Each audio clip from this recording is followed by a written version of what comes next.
Hello everyone, this is Dr. Khan. So I have a wonderful patient here. She is 6 days out, 35 years of age, and she is doing well. How overall was your experience as far as, the anesthesia, for example?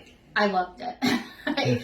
No issues at all. I woke up, I was a little groggy, very thirsty more than anything, but I had no loopiness or nausea. The last time when I had my implants placed, I was violently throwing up for hours after I got them put in, and I had absolutely none of that. Mm-hmm. And a few hours later, I felt completely fine, like nothing happened. Got it. You're taking pain meds now, Yep. which is perfectly fine.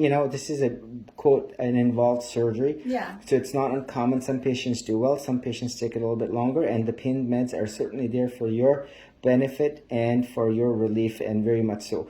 Now, let me ask you this. From what you see right now, just 6 days out, do you think we needed a lift? No. I was terrified.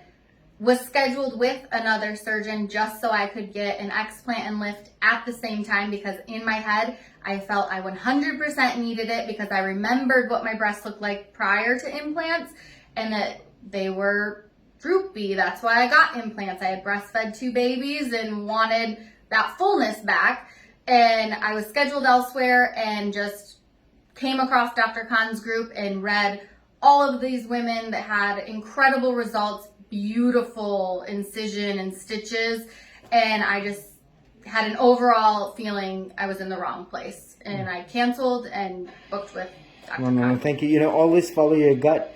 The single most important advice I tell all the patients is listen to the patients of the surgeon that you have, a credible, what I would say, evidence as far as what you're going to be like for a surgery that's not required. Now, do you think you needed drains? No. Yes, and absolutely not. I don't know what they would have done that compression didn't take care of. Right, and very important, someone gets gynecomastia surgery, you have to wear the garment for 6 weeks. You do a tummy tuck, you have to wear the whole garment from the mid-thigh all the way up to the upper chest area, the arms, for 6 weeks. Pretty much the same extension over here. You have to have compression on. If you don't have compression, I will say that is, quote, I don't want to use the word malpractice, but this is something that's going to inevitably fill up. The drains are not there to suck the skin and the breast tissue down. The compression is mandatory. This is the essence and gist of what is plastic surgery. Yep. Now, what would you tell, how are your symptoms overall in just the 6 days? So in the 6 days, I would say I'm not like magically healed from everything, but I've noticed definitely I had a lot of dry eye. I would say that's improved by 70% for sure in just 6 days. My energy level is drastically different though. I would want to lay in bed all day, wake up, and I was exhausted as if I never even slept the night before.